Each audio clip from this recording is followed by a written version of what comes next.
Saat itu, para pemuka dan pemimpin Yahudi di Madinah tidak hanya berusaha memecah belah dan menipu umat Islam agar keluar dari Islam dan kembali menjadi musyrik serta mengobarkan api fitnah seperti yang telah dijelaskan sebelumnya, tetapi juga merayu Nabi SAW agar tertipu oleh tipu muslihat licik mereka. Diriwayatkan bahwa beberapa pemuka dan pemimpin Yahudi, antara lain Ka'ab bin Asad, Ibnu Salub, Abdullah bin Surya, dan Syas bin Qais, mengadakan musyawarah. Dalam musyawarah itu mereka memutuskan untuk bersama-sama menghadap Nabi SAW. Mereka berkata, "Mari kita pergi bersama kepada Muhammad. Mungkin kita bisa menipunya karena dia manusia, kan?" Pada waktu yang ditentukan, mereka berangkat bersama untuk menemui Nabi. Ketika mereka berada di hadapannya, maka mereka berkata kepada beliau, "Wahai Muhammad, sebagaimana engkau ketahui bahwa kami adalah para pendeta dan dari kalangan bangsawan orang Yahudi. Jika kami mengikutimu, tentu nanti kami akan diikuti oleh orang-orang Yahudi dan mereka tidak akan berani menyalahi kami. Sungguh hari ini antara kami dan orang-orang kami ada perselisihan dan konflik dalam suatu perkara. Kami ingin menyerahkan masalah ini kepada engkau, tetapi biarkan engkau memberi kami kemenangan dan kami pasti akan mempercayai engkau, membenarkan engkau, dan mengikuti engkau." Nabi menolak permintaan mereka secara spontan karena beliau mengerti bahwa tawaran mereka hanyalah tipuan. Tawaran yang sengaja dilakukan untuk mengelabui beliau agar memutarbalikkan hukum yang telah diturunkan Allah kepadanya. Dan untuk menolak tawaran mereka, Allah segera menurunkan wahyu kepada Nabi. "Dan hendaklah kamu memutuskan perkara di antara mereka menurut apa yang diturunkan Allah, dan janganlah kamu mengikuti hawa nafsu mereka. Dan berhati-hatilah kamu terhadap mereka, supaya mereka tidak memalingkan kamu dari sebagian apa yang telah diturunkan Allah kepadamu. Jika mereka berpaling dari hukum yang telah diturunkan Allah, maka ketahuilah bahwa sesungguhnya Allah menghendaki akan menimpakan musibah kepada mereka disebabkan sebagian dosa-dosa mereka. Dan sesungguhnya kebanyakan manusia adalah orang-orang yang fasik. Apakah hukum jahiliyah yang mereka kehendaki? Dan hukum siapakah yang lebih baik daripada hukum Allah bagi orang-orang yang yakin?" Dengan firman Allah ini, harapan para pemuka dan pemimpin orang-orang Yahudi hilang dalam menipu dan menyelewengkan Nabi dari hukum-hukum Allah yang diturunkan kepada beliau. Dalam upayanya untuk menipu Nabi Muhammad, para pemimpin, pembesar, dan pendeta Yahudi tidak berhenti pada cara-cara yang telah disebutkan, tetapi mereka selalu mencari cara yang dirasa dapat menjatuhkan Nabi. Buntu di satu cara, mereka berbalik untuk mencari cara lain. Gagal dalam satu cara, mereka mencoba cara lain. Diriwayatkan bahwa pada suatu ketika, sekelompok pendeta Yahudi mendatangi Nabi SAW menanyakan beberapa hal untuk menguji kebenaran diri beliau sebagai seorang Nabi yang diutus Allah. Mereka berkata, "Wahai Muhammad, beritahu kami 4 hal yang akan kami tanyakan kepadamu. Jika engkau telah memberikan keterangan yang benar, tentu kami akan mengikuti engkau, membenarkan engkau, dan mempercayai engkau bahwa engkau benar-benar seorang nabi yang diutus oleh Tuhan." Nabi SAW bersabda, "Kalian boleh meminta apapun yang kalian mau, tapi jadikan itu semua sebagai perjanjian dan tanggungan Allah. Jika saya telah memberitahu kalian apa yang kalian tanyakan kepada saya, apakah kalian benar-benar akan membenarkan saya?"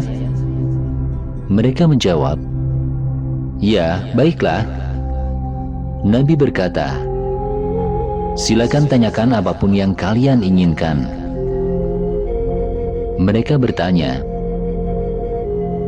"Beritahu kami bagaimana seorang anak mirip ibunya, tetapi bukankah nutfah itu berasal dari laki-laki?"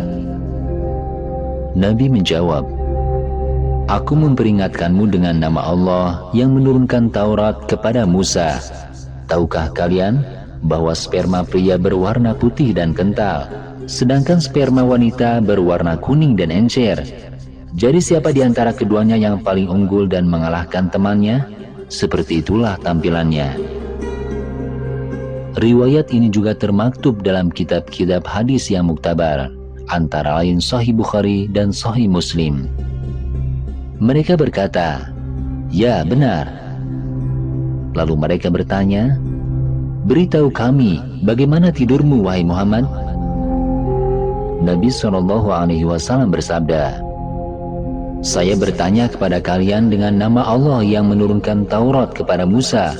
Tahukah kalian bahwa tidurnya orang yang menurutmu saya ini bukanlah dia? Dia tidur matanya, tetapi hatinya tidak tidur." Mereka berkata, "Ya, benar." Nabi bersabda, "Begitulah caraku tidur, mataku tertidur, tetapi hatiku tidak tidur." Lalu mereka berkata, "Coba beritahu kami dari apa yang dilarang Israel untuknya." Nabi bersabda, "Saya bertanya kepada kalian dengan nama Allah yang menurunkan Taurat kepada Musa. Tahukah kalian bahwa makanan dan minuman yang disukai Israel adalah unta dan susunya, dan bahwa dia mengadukan penyakitnya, lalu Allah menyembuhkannya. Kemudian dia mengharamkan makanan dan minuman yang paling disukainya, yaitu daging unta dan susunya." Mereka berkata, "Ya, benar."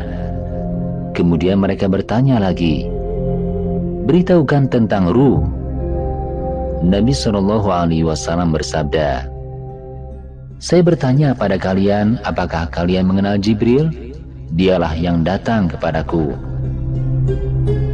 Mereka berkata, "Ya, benar, namun Jibril adalah musuh kami, wahai Muhammad, sebab dia adalah malaikat yang datang dengan kekerasan dan menumpahkan darah. Jika bukan karena dia, kami akan mengikutimu." Nabi SAW bersabda, "Bagaimana bisa? Padahal tidak ada nabi yang dibangkitkan kecuali dia yang membantunya." Mereka berkata, "Jika yang membantumu bukan Jibril, tentu kami percaya dan mengikutimu. Namun karena Jibril adalah penolongmu, kami tidak akan percaya dan mengikutimu karena Jibril itu musuh kami." Menurut riwayat, sehubungan dengan adanya peristiwa itu, Allah menurunkan wahyu kepada Nabi. "Katakanlah, barang siapa yang menjadi musuh Jibril, maka Jibril itu telah menurunkannya Al-Quran ke dalam hatimu dengan seizin Allah, membenarkan apa kitab-kitab yang sebelumnya dan menjadi petunjuk serta berita gembira bagi orang-orang yang beriman. Barang siapa yang menjadi musuh Allah, malaikat-malaikatnya, rasul-rasulnya, Jibril dan Mikail, maka sesungguhnya Allah adalah musuh orang-orang kafir. Dan sesungguhnya kami telah menurunkan kepadamu ayat-ayat yang jelas dan tidak ada yang ingkar kepadanya, melainkan orang-orang yang fasik. Patutkah mereka ingkar kepada ayat-ayat Allah? Dan setiap kali mereka mengikat janji, sekelumnya mereka melemparkannya. Bahkan sebagian besar mereka tidak beriman.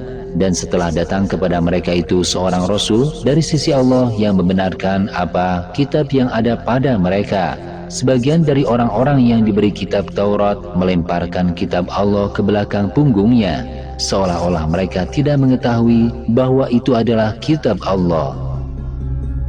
Ayat-ayat ini antara lain menunjukkan bahwa sekali lagi Allah menjelaskan kekejian dan kejahatan mereka, orang-orang Yahudi, dan lika-liku mereka.